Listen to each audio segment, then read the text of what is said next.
Sandy Says Read. Welcome to the channel. This evening we are going to do a review and wrap up of the Hunter series by Mercedes Lackey. I was so impressed with the world building and this whole series that I want to just go ahead and wrap up all 3 books together. Also, I finished reading Elite and I read Apex during the Tome Infinity and Beyond Readathon, so that just finished a little bit ago, so this is the timing to do this. Hunter is the first book in the series. It was released in 2015. This one is 374 pages. The main character, Joy Charmand.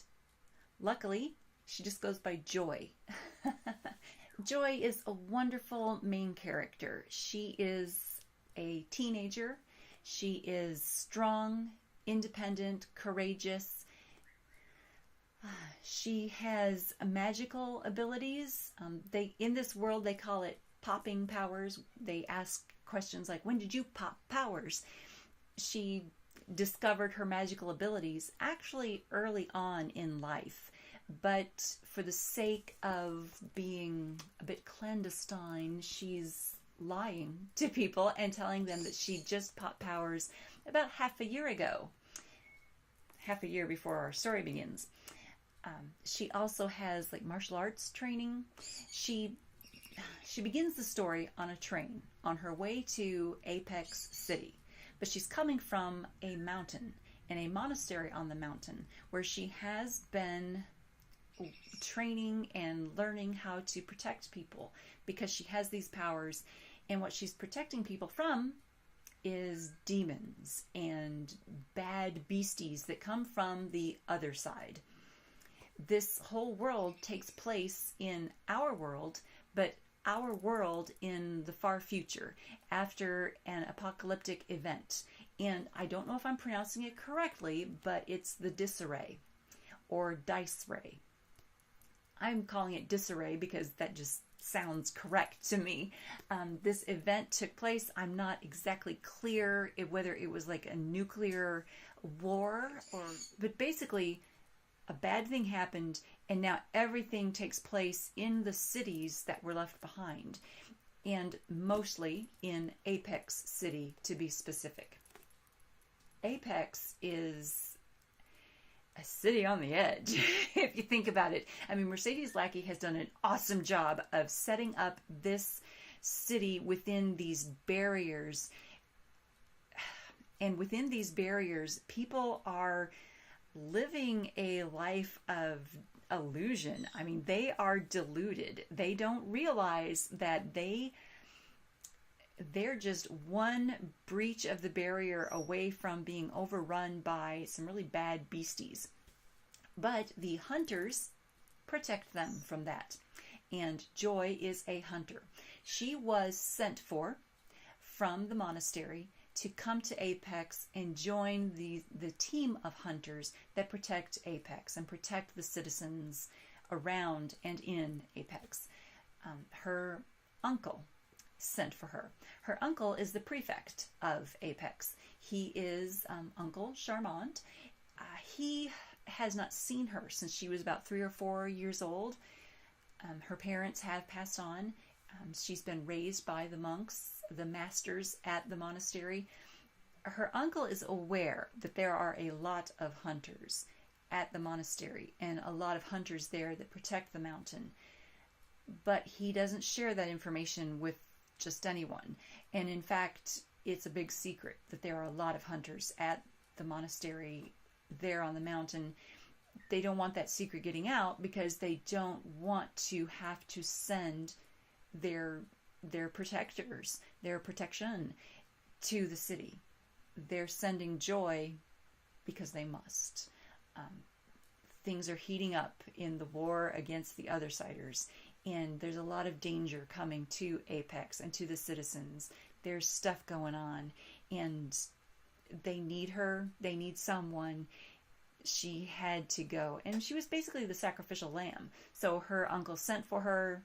She's arrived, and we begin. The world building is awesome. Mercedes Lackey has done a great job with this world building. She has just a host of bad beasties that come from the other side. I made a list, and this is not the full list. This is just the ones that I remembered. The big bad beasties are the folk mages. And in fact, while Joy is on the train coming to Apex, she meets one of them. One of them stops the train. He's dressed in lavender. He has long flowing hair, and just there's a lavender aura about him. And that's how we see him throughout the series, the lavender folk mage. But there are also vampires. Yeah, interesting, right? There are vampires. They're not sparkly. Trust me. There are ogres, there are gogs and magogs, there are manticores. Yeah, what might that be? I mean, Mercedes did a great job making up these creatures. There are minotaurs, there are will-o-wisps, goblins, there are harpies and draken, there are gazers. A gazer is this creature that is mostly eyeball, and when it sees you and locks on you, it freezes you so that other creatures can come along and just pick you off. Yeah, I know. Let's see what else. Harpies, did I mention the harpies? And thunderbirds. And in fact, I've done a sort of side note about the thunderbirds, and the way Mercedes Lackey did just an awesome job handling the thunderbirds and their sentience. And I'll put a link to that video down below so you can go see that. Okay, so Joy is a hunter, and the hunters have magical abilities as well as just normal human abilities. They are humans, but they just happen to have a magic to them that they can use. And some of that magic is the ability to open a portal to the other side and bring through hounds. You know, like dogs, hounds. But these hounds are special creatures that are from the other side. They are sort of tethered to the particular hunter by mandalas that are on the back of the hunter's hand. And each mandala on the hand is tethered to or is tied to the specific hound. Now, Joy has, I think she starts with 7 hounds. I think she begins with 7 or begins with 5. She ends up with quite a number of hounds. She has a huge pack by the end of the series, but she starts with several who are just clever. I mean, just wonderful. The relationship between Joy and her hounds is wonderful. I so enjoyed that in this series as well. Her main hound, her pack leader, Baya, is this just wonderful, clever, humorous animal. This creature is smart, is intelligent, is amusing, entertaining at times, and is also very compassionate and very just wonderful. I mean, when Joy is sad, when she has gone through something just overwhelming and she's grieving, Baya will come to her and just curl up with her and sleep beside her, and it's just this heartwarming moment. I really enjoyed the relationship between that pack leader and Joy. It was wonderful. And Baya is also just able to sense, you know, when something is right and wrong, and offer advice to Joy. And they have this telepathic communication. They don't speak with words like I'm speaking with words to you right now. They speak telepathically to one another. So they can speak across that portal. They can speak across distances. And as we learn in the 3rd book in the series, they can Joy can see things through Baya's vision across great distances as well. We also have individuals called Simons, and that is spelled with a P, P-S-I-M-O-N-S, the Simons. They are, you know, humans who have popped powers, but their powers are psychic powers. They are able to read minds, and they're also able to influence thoughts and influence actions through their minds. So they are not always looked at favorably. I mean, how would you like it if someone you're sitting across the table from could read your mind and influence you to act a certain way? Not great. So people in Apex do have things called psi shields. You can have a shield that you can put up so that a Simon can't read your mind, can't see what you're thinking, or can't influence you to behave a certain way.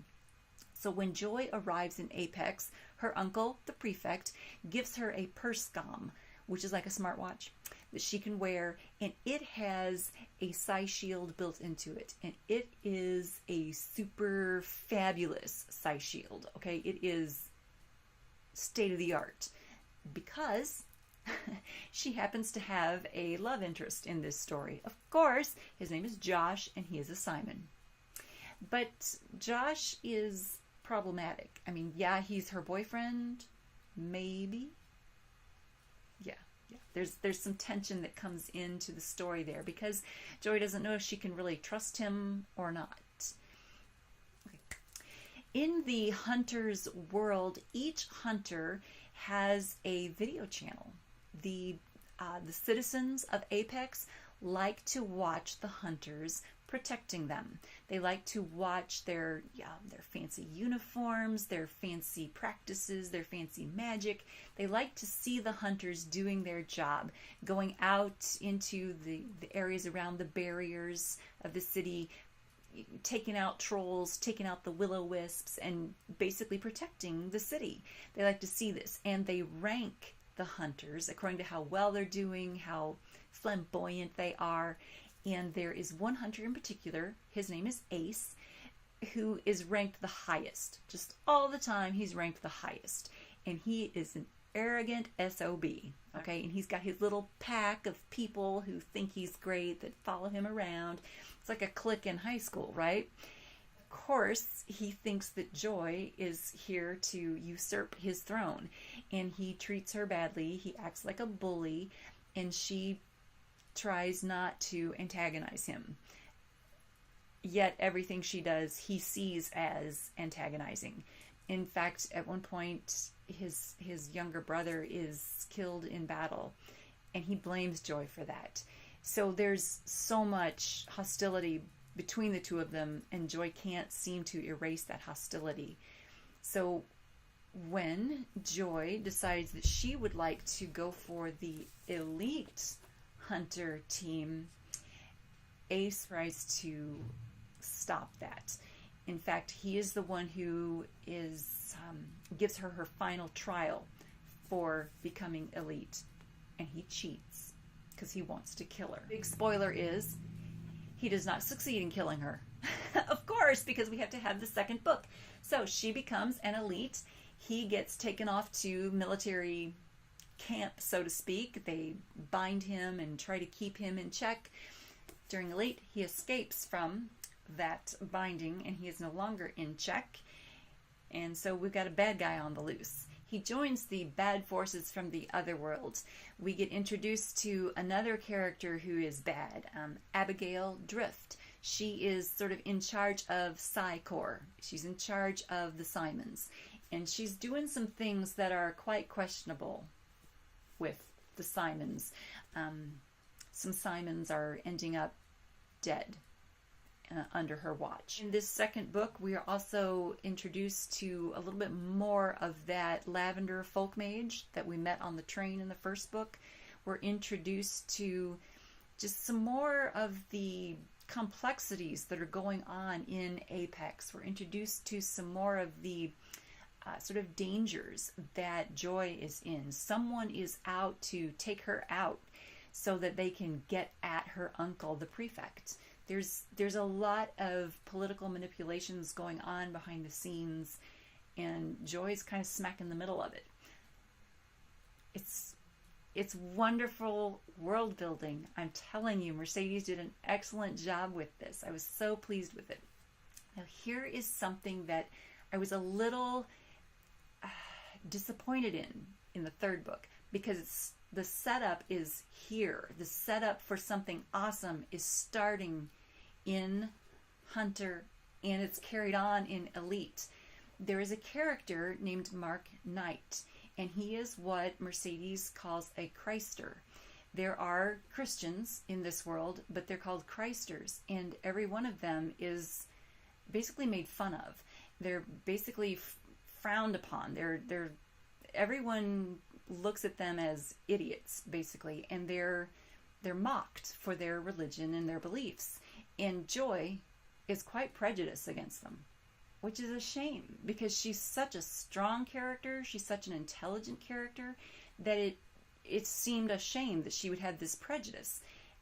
And I could see in her friendship with Mark that she was understanding how some of her prejudice was incorrect, that she was more understanding of other people's religions, other people's thought processes, how she was becoming more tolerant of differences in other people's opinions.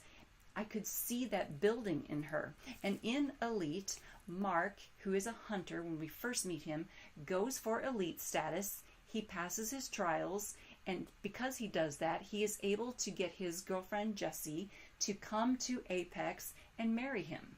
So he's able to take his bride, and she's there with them. Her name is Jessie. And when Jessie comes, there is another opportunity for Joy to overcome her prejudices. And instead, it's as if her prejudices get a little bit more firmly established. And I was surprised by that. I mean, I saw at some point where Mercedes Lackey was giving Joy this opportunity to grow instead of become more mired in her prejudice. So I was a little surprised by that. And I thought that in the third book, in Apex, perhaps we would see Joy come through a full arc with that. And we don't. Let's move on to Apex next. All right. So the third book, Apex, arrived September 11th. And so I devoured this one. It is 295 pages. And it was less amazing to me than the first two. I thoroughly enjoyed the first two books in this series. I did enjoy Apex. I did like it. But it was not as everything wonderful to me as the first two books had been. In this book, I found Joy to be a little bit more whiny and a little bit less sure of herself. It's as if the arc that she had been on started to slide back down it a little bit, and I found that very surprising. I was just a little surprised by that and disappointed in Joy. I was disappointed in her. She did have moments that were just truly wonderful. For example, toward the end of Apex, and this has been out for over a year now, so if you haven't read it yet, you're getting spoiled, or you can just turn this down for a few minutes. Toward the end of the book, she does, call for the great hunt, and she learns that she is able to do this. Baya tells her, call for the great hunt. She calls for the rest of the Alebrije, and they come, and it's this amazing moment where she opens the portal and it just expands. It is huge, and she calls all of the hounds from the other side. They all come, and it's this huge climactic moment where the battle finally turns in her human's favor. It's amazing, and it's wonderful, and she owns it, and that is powerful and good. And I mean, I just wish that we had seen her that way more throughout this third book, instead of having so many wimpy moments. And we had wimpy moments where she was like, oh, I wonder if Josh really liked me or not. And, I wonder if I should be doing this or not. I wonder if I should go back to the monastery or not. It's just weird. I mean, it's weird. That wasn't the Joy that I had been coming to know in these two books. But I got her back at the end of this one. Very strange. So I'm wondering if there's going to be a fourth book, because the setup for a fourth book is there. There's not a, like a a teaser chapter at the end of this one. There's not a teaser for a fourth book, the way there were teasers for, you know, the subsequent books in these two. There's no teaser. So I don't know if there's supposed to be a fourth book or not. The setup is there. There could be a fourth.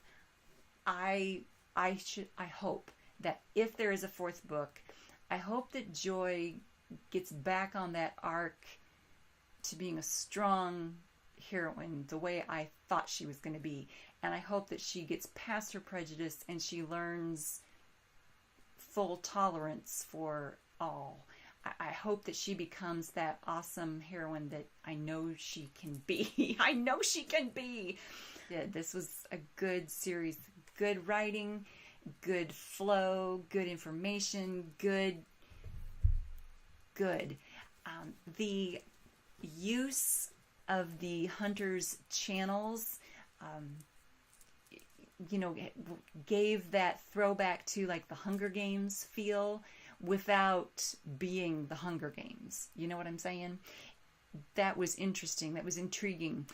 It was bizarre that, you know, we had this plethora of, you know, cameras, eye in the sky kind of thing on each one of the hunters in the first book, especially. I mean, Joy could go nowhere without a camera on her. I mean, the cameras were everywhere at all times. Constantly videos feeding to the channels. That's what happened to the hunters. And by the time we got to Apex, I mean, there were many times when there were no cameras around. I mean, it was easy to hide from cameras in Apex. I keep telling you guys that the world building was awesome, but it really was. I mean, I could tell that Mercedes Lackey put a lot of thought and preparation in getting the little details right. I mean, from, you know, the magical healing, from, you know, bamfing. Yeah, bamfing. That's when your hound can, you know, just like teleport you from one spot to another. You know, bamfing, shields, and you know, clever planning. I mean, it wasn't just magic and shields and being able to fire, you know, stuff out of your hands. There was clever planning that went into taking down these monsters as well. You know, the Joy had to work with others and she had to work alone. I mean, she was able to do a little bit of everything. I mean, she was a good heroine. I mean, for her moments when she was whining in the third book, she was an awesome heroine. She was great. All right, guys. Did I tell you everything that I needed to tell you? I think I did. It was a good series. I highly recommend it. I want to know what you guys think of it. Did you read the books like as they came out? Did you wait till the third one was out to read all three? I didn't wait until the third one was out to read all three, but I waited till it was almost out. I didn't want to, you know, end up with a cliffhanger or something and then have to be waiting like a year. So that's how I handled it. All right. If you guys have read them, tell me about it in the comment field below. Tell me your observations. You know, and now that I finally have my Instagram page together, kind of sort of the way I want it, I've got a nice picture of these books. I will organize it so that that goes on my feed as I upload this so that you guys can go see it. I'll put the link in the drop-down box below. Which part of my review do you agree with and which part do you not agree with? I mean, let's discuss that. Did you find Joy to be kind of whiny in the third book or did you not? I mean, was it all good? Who was your favorite character? You know, there were a lot of hunters in this series that we got to know and we got to see go through some changes. I mean, the pack that walked around with Ace in the first book, they really changed and grew through the books. I mean, by the time that Joy was getting them to be apprentices in the third book, they had really come through some stuff. It was pretty awesome to see them grow as well. So tell me who your favorite characters were in the book.